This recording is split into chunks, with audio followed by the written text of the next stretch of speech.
আম্মু চলে যাবে বলে অনেক বেশি মন খারাপ ছিল। আর এটা কয়েকদিন আগের ভিডিও, মানে রোজার আগের ভিডিও। তো আমি ছাদ থেকে কিছু টমেটো তুলে নিয়ে এসেছিলাম, আর আজকে কি রান্না করেছি সেটাই আপনাদের সাথে শেয়ার করব। আশা করি আপনাদের সবার ভালো লাগবে।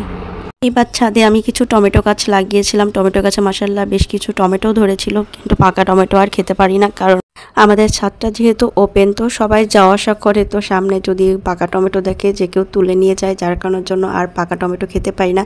তো ভাবলাম যে যেহেতু খেতেই পারি না, তাহলে কাঁচা টমেটো নিয়ে যাই, কাঁচা টমেটো দিয়ে কিছু একটা করা যাবে, তো অ্যাটলিস্ট খেতে তো পারবো। তার কারণের জন্য কাঁচা টমেটোটা তুলে নিয়ে এসেছিলাম। কাঁচা টমেটোটাই আজকে ভাজি করব। বাসার সবাই খুব একটা পছন্দ করে না, কারণ আমার বাচ্চারা টক খুব একটা পছন্দ করে না, তার কারণের জন্য। আর আম্মু গাছ থেকে কিছু লাউ পাতা তুলে নিয়ে এসেছিলো। আমি একটা লাউ গাছে লাগিয়েছিলাম, তো সেটা প্রায় নষ্ট হয়ে গিয়েছিল।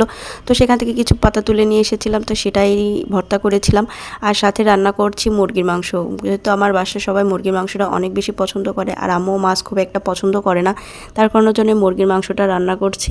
আর আমার ছেলেরা একদমই মাছ খেতে একদমই পছন্দ করে না। মুরগির মাংসটা হলে তাদের আর কিছু লাগে না। সব বাচ্চারাই মনে হয় মাছটা একটু কমই পছন্দ করে। আমার বাসার মুরগির মাংস যেদিন রান্না করা হয় আর কোনো তরকারি খাবে না, শুধু তারা মুরগির মাংসটা দিয়েই খাবে। আম্মু যেহেতু বাসায় ছিল, ভাবলাম আজকে ফুলকপির রোস্টটা রান্না করি, কারণ ফুলকপির রোস্টটা অনেক বেশি মজা লাগে। শীত আসলে আমি একবার হলেও ফুলকপির রোস্টটা ট্রাই করি। আমার কাছে বেশ ভালো লাগে খেতে, কারণ এর টেস্টটা আসলে একটু অন্যরকম হয়। আমার কাছে খুবই মজা লাগে রোস্টটা খেতে।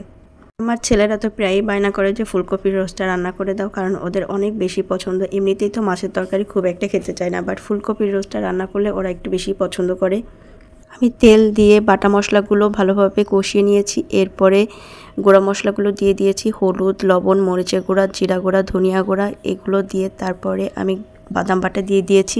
বাদাম বাটা দিয়ে কিছুক্ষণ কষিয়ে আমি একটু দুধ দিয়ে দিয়েছি, এটা হচ্ছে গরুর দুধ দিয়ে দিয়েছি। গরুর দুধটা দিলে টেস্টটা একটু অনেক বেশি ভালো আসে। সব মশলা কষানো হয়ে গেলে আমি ভেজে রাখা ফুলকপিগুলো দিয়ে দিয়েছি। ভেজে রাখা ফুলকপিটা ভালোভাবে কষিয়ে পানি দিয়ে কিছুক্ষণ ঢেকে রেখে দিব। এই যে আমার ফুলকপির রোস্ট রান্না করা রেডি অলরেডি। দেখতে দেখুন মাশাআল্লাহ অনেক সুন্দর এসেছে, আর কালারটাও কিন্তু অনেক সুন্দর হয়েছে। কে কে এই ফুলকপির রোস্টটা পছন্দ করেন অবশ্যই কমেন্টের মাধ্যমে জানাবেন।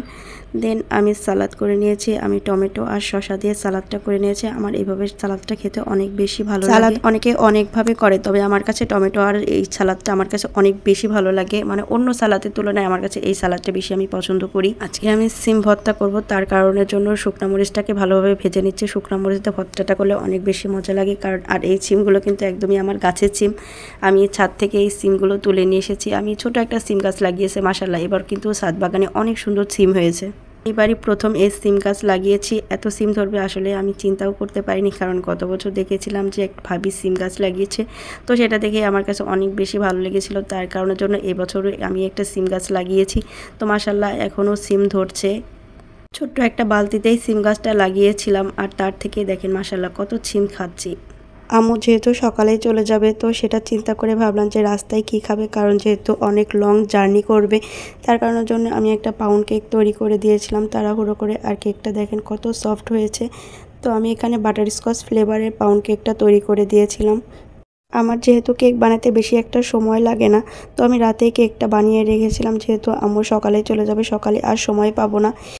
পরের দিন সকালে যেহেতু আম্মু চলে যাবে, তো সকালে খাবারটা রেডি করে দিয়েছিলাম, আর আমার বোনের মেয়েকে আম্মু খাইয়ে দিচ্ছিল। এতদিন তো আম্মু ছিল বলে অনেক বেশি ভালো সময় কাটছিল, এখন যেহেতু চলে যাবে তো অনেক বেশি মন খারাপ লাগছিল। আসলে আসার সময় অনেক বেশি ভালো লাগে, যখন চলে যায় কেউ তখন অনেক বেশি মন খারাপ হয়। এই যে আম্মুরা চলে যাচ্ছে, তো আবার কবে দেখা হবে সেটাই চিন্তা করছিলাম। তো সবাই ভালো থাকবেন।